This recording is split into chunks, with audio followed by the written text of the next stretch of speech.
There's another issue of great concern to me, because I have enormous respect for my colleagues. Each and every one of us who was elected, it's the highest honor of our life.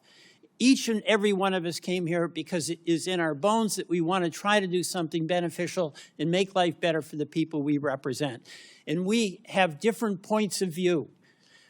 But instead of this Congress debating those different points of view about oil exploration or about clean energy, about a good healthcare system, what we do is turn that debate into personal accusations of motivations, of cover-up, of conspiracy, of bad character, of demeaning folks who disagree with us. So we never get to the discussion about how do we have a healthcare system that works for the people in Texas, the people in Louisiana, and the people in Vermont. We never get to the discussion about are we going to deny the reality of what we know is true, climate change, and how do we address that in a way that maintains a strong economy and actually builds a strong economy.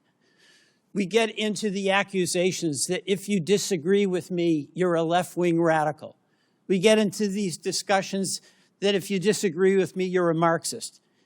We get into these discussions that fan the perception of the people we all represent, who desire nothing more than be able to take care of the families, live with some security, make a contribution in the communities where they live.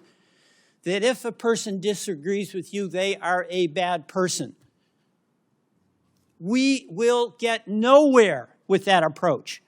Now, so many of the things that happened in the Biden administration, I totally supported, and many of you totally opposed. Those are policy disagreements.